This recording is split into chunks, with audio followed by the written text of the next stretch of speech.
Perusahaan retail PT Trans Retail Indonesia atau Transmart melakukan transformasi bisnis untuk mengatasi sejumlah tantangan yang hadir selama pandemi COVID-19.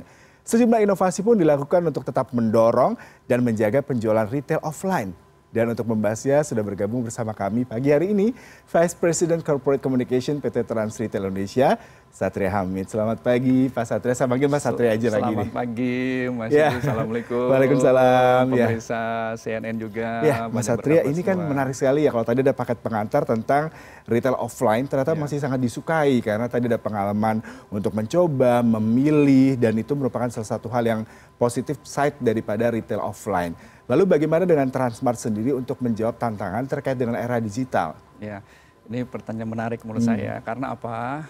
Di tengah kondisi saat ini, ya, di mana pandemi juga menimpa di semua sektor, tidak tertutup juga kita di retail terkena imbasnya. Gitu. Nah, makanya kami juga melakukan serangkaian kegiatan yang strategis untuk menangani ini semua gitu. Antara lain adalah kita mulai saat ini juga sudah mengenalkan atau bekerja sama dengan para pemain-pemain retail yang online dan juga kita saat ini juga sudah mulai masuk ke ranah yang digital itu sendiri seperti itu.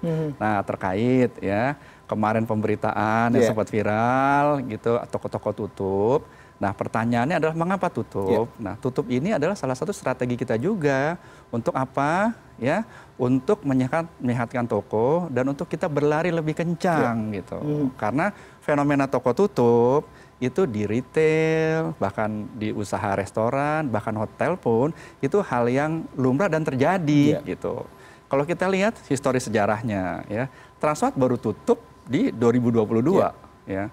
Dari masa tahun 2020 pandemi itu sendiri ya sampai sekarang kita coba survive dan bertahan dan kita melakukan upaya-upaya untuk melakukan strategi untuk bisa toko itu bertahan. Tapi ternyata kalau memang sudah tidak bisa bertahan, ya harus kita lakukan langkah-langkah juga untuk menutup toko itu. Intinya adalah menutup toko bagian juga dari strategi perusahaan untuk kita bisa berlari lebih kencang ke depannya. Seperti Mas Satria, menarik adalah menutup toko ini bukan berarti identik dengan bangkrut, kerugian yang masif ya. Lalu yang menarik adalah pertimbangan apa dari Transmart untuk mengurangi jumlah toko-toko offline sehingga bisa tetap berlari tadi, bertransformasi, terutama untuk menjawab era digital shopping seperti ini, Mas. Ya, ini adalah nuansa yang sangat dinamis sekali kalau kita di retail. Kalau kita di retail, kita harus melihat juga trennya apa, ya.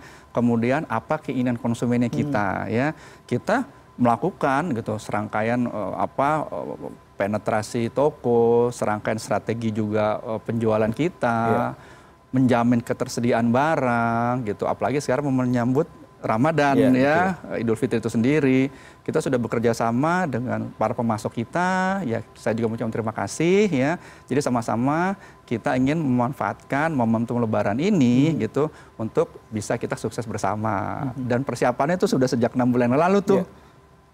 Berarti menjaga supply chain itu harus menjadi prioritas penting gitu. Jadi intinya adalah kita tetap confidence ya menghadapi tahun 2023 ini. Bahkan banyak ya kegiatan-kegiatan kita yang kita lakukan untuk lebih memodernasi toko kita gitu ya. Mas, mungkin kalau boleh dikatakan tadi dari 2020 hingga 2022 tuh baru mulai terjadi penutupan karena tadi ya mungkin menjawab tantangan dan kondisi pandemi yang pastinya menggerus laba, revenue dan juga sales. Lalu apa strateginya selama waktu pandemi itu yang membuat Transmart bisa survive seperti itu? Nah, ini yang penting gitu ya.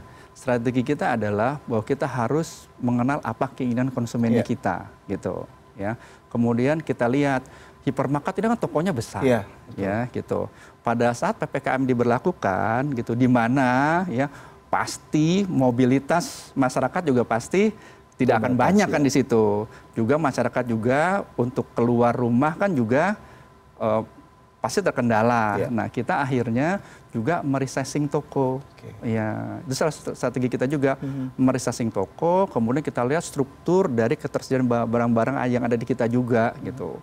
Kita lihat gitu preferensinya apa barang-barang yang sekiranya top 10 item gitu. Nah, itulah yang kita berikan kepada masyarakat. Dan juga dari sisi harga itu sendiri gitu. Harga kita jamin kompetitif gitu. Karena kami sudah campaign ya ada sekitar 2.000 SKU produk-produk kita yang lebih murah dari kompetitor yang ada gitu. Dan ini bisa dimanfaatkan dan dinikmati oleh konsumen masyarakat Indonesia gitu. Nah, berarti tadi menggunakan strategi untuk mengefisiensi tadi untuk bertransformasi, kemudian juga menjaga supply chain, kemudian juga menjaga kompetitif harga ya Mas ya. Lalu ada langkah lain lagi Mas untuk tetap menjaga sales di offline ini tetap bagus. Ini yang penting ya. Kita juga melakukan upaya strategi sinergi antar unit bisnis dalam CT Corpora gitu. Ya kita jadi menciptakan ekosistem. Nah, ekosistem ini harus bisa terimplementasi dengan baik dan ekosistem ini harus banyak berguna dan bermanfaat bagi masyarakat tentunya. Antara lain seperti saya bilang di awal tadi, kita kerjasama dengan media bank digital Alobank, ya dapat benefit lagi kalau konsumen menggunakan itu diskon 10%. Kemudian dengan Bank Mega dan Bank Mega Syariah juga. Artinya apa? Ini banyak pilihan ya untuk masyarakat konsumen Indonesia, dan tentunya jika hal ini dimanfaatkan dengan baik, ini juga akan bisa menciptakan pola hidup hemat bagi masyarakat Indonesia di saat ekonomi yang seperti sekarang ini. Gitu. Nah, 2023 dikatakan ada ketakutan mengenai resesi salah satunya. Pasti juga berpengaruh kepada retail, dan tadi dikatakan masyarakat efisiensi, tapi di satu sisi Transmart bisa menciptakan strategi berkolaborasi dengan corporate bisnis yang lain untuk memberikan tawaran-tawaran. Lalu apakah Anda melihat teknik seperti diskon, kemudian juga buy one get one, kemudian juga privilege lain masih cukup efektif Mas untuk membuat pengunjung datang ke Transmart? Kalau saya lihat ya, itu memang sudah merupakan keharusan di kita gitu. Karena apa? Kalau kita bicara retail, kan barang cenderung sama antar semua pemain retail gitu. Nah, nilai tambahnya kita apa? Nah, gitu. Jadi nilai tambahnya kita adalah antara lain juga kita setiap minggu selalu mengadakan promo kegiatan dengan diskon-diskon yang menarik dan tematik. Setiap minggu tuh Mas Yudi. Nah, itu kan juga bisa bermanfaat bagi konsumennya. Apalagi dengan ditambah ya mereka menggunakan ya aplikasi yang saya sebutkan tadi, bank yang digital dan bank yang konvensional juga. Tentunya akan menambah nilai tambah bagi masyarakat Indonesia atau konsumen setianya Transmart. Gitu. Nah, ini menarik kita bicara mengenai digital ya Mas ya. Kita tidak bisa menafikan bahwasanya penjualan offline itu bersaing dengan yang online. Di mana sekarang juga mereka menggunakan metode live streaming, kemudian juga mereka menggunakan toko-toko online seperti itu. Lalu bagaimana Transmart bersinergi dengan kondisi yang memang Transmart sendiri harus bisa bersaing juga dengan online seperti itu Mas? Seperti tadi kita udah bicarakan dalam diskusi kita Mas Yudi gitu ya. Sekarang adalah zamannya ranah digital, ya kita juga sudah nyemplung ke situ, ya kita juga menyediakan sarana media sosial yang ada, termasuk juga kita mengembangkan unit bisnis, ya yang namanya Alofresh, ya kita bekerja sama dengan salah satu platform digital yaitu Bukalapak, ya di situ toko-toko kita nanti akan menjadi hub-hub, ya hub-hub ya bagi sarana-sarana distribusi kalau nanti konsumen itu berbelanja di Alofresh seperti itu. Jadi kita buat ini sinergi semua antara pihak, baik yang kami di offline maupun juga teman-teman yang di online. Jadi betul Mas Yudi, kita harus bersinergi dan harus menguatkan posisi kita di pasar kita itu sendiri seperti itu. Karena memang persaingan sangat ketat sekali kalau kita lihat di dunia retail dewasa ini. Kalau bisa memposisikan Transmart dengan kompetitor retail lain seperti apa ini Mas? Kalau kita melihat mungkin sekarang masyarakat bisa dipermudah dengan beberapa retail shop yang dekat dengan tempat tinggal mereka, dengan juga fasilitas yang tidak kalah mungkin ya dengan Transmart. Lalu bagaimana positioningnya Transmart bisa berkompetisi dan juga memberikan yang terbaik selain tadi beberapa privilege buat para pengunjung? Yang pasti ya Transmart ini adalah sebuah perusahaan yang sudah berevolusi sangat panjang, ya dari tadinya perusahaan asing, ya kemudian sudah menjadi perusahaan lokal sekarang. Nah tentunya ya di bawah kepemimpinan Pak Heru Tanjung juga ya beliau memberi guidance pada kita semua bahwa Transmart itu adalah retail lokal nasional, ya kita merah putih gitu ya. Jadi keberpihakan kita juga tentunya harus banyak untuk bisa meningkatkan ekonomi daerah, yang tujuannya ke depannya tentu bisa meningkatkan ekonomi nasional itu sendiri gitu melalui penyediaan barang-barang kebutuhan masyarakat dengan harga yang sangat kompetitif. Dan nanti intinya kan ujungnya adalah kita di sektor real, kita juga nanti bisa meningkatkan daya beli itu sendiri di tengah situasi seperti sekarang. Jadi kesimpulannya adalah tahun 2003 kami siap bangkit, siap berkompetisi, dan tunggukan langkah-langkah inovasi Transmart yang lain, seperti itu. Nah, mungkin bisa di-spill sedikit inovasi yang dalam waktu dekat yang akan Transmart lakukan, yang pastinya bisa membuat pengunjung kembali lagi tertarik untuk berkunjung dan spend uang lebih banyak. Ini menarik ya, buat pemirsa CNN gitu ya, gitu. Kami melakukan inovasi penyegaran toko itu pasti. Ya.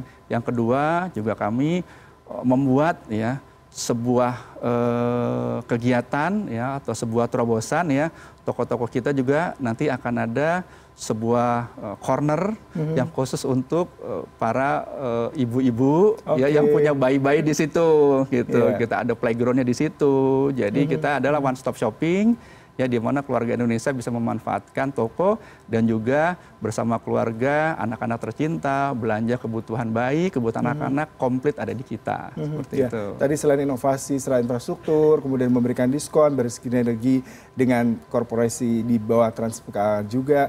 Lalu apakah yang menarik kalau kita bicara mengenai posisi dari Transmart di beberapa tempat, Mas? Apakah Anda masih melihat bahwasanya lokasi menjadi salah satu fundamental untuk mendapatkan tadi ya sales yang baik? Apakah memang dengan beberapa gerai ditutup pertimbangan karena lokasi sudah tidak legit lagi untuk mendapatkan konsumen atau apa lagi, Mas? Ya, kalau bicara retail tentu lokasi adalah hal yang utama gitu ya. Tetapi kita lihat ya toko-toko yang kita tutup ini adalah warisan toko kita yang lama. Ya. Yang kalau saya sebut dengan inisialnya C gitu kan. Nah, sekarang toko-toko kita udah toko-toko baru, sekarang inisialnya T. Bukan hal yang kebetulan kalau digabung jadi C dan T gitu. Jadi itu merupakan clue bagi masyarakat tentunya dengan transformasi juga dari yang C dan T menjadi CT ya, Transmart ini tetap nanti juga bisa memberikan nuansa warna perkembangan retail Indonesia itu sendiri, dan kita siap berkompetisi untuk itu. Gitu. Ya, terakhir nih Pak, terkait dengan langkah terdekat yang sudah dilakukan. Selain tadi ya memoles, memodifikasi Transmart menjadi lebih ramah keluarga, salah satunya buat ibu-ibu tadi ya yang punya balita dan punya keluarga. Apalagi yang menarik yang akan dilakukan dalam waktu Februari mungkin hingga menjelang Ramadan, karena tadi Mas Satria mengatakan itu momen untuk dapetin cuan lebih banyak nih. Ya, yang pasti ya dalam waktu dekat kita konsentrasi ya dengan persiapan Ramadan Lebaran kami. Nantikan promosi-promosi khusus kami. Ya. Pergunakan aplikasi-aplikasi yang bekerja sama dengan kita. Dan yang terakhir adalah doakan kami untuk terus berinovasi. Karena kehadiran Transmart adalah milik bangsa Indonesia, Transmart adalah kita semua. Amin. Baik, terima kasih Mas Satria Hamid selaku Vice President Corporate Communication PT Trans Retail. Mudah-mudahan Transmart bertransformasi, bisa mendapatkan lebih banyak lagi sales, dan juga bisa tadi ya memberikan ruang buat para pelaku industri Indonesia untuk tetap berdagang dan di Transmart. Gitu. Ya, terima kasih untuk waktu dan perbincangannya di CNN Indonesia Business dan Referensi. Terima kasih.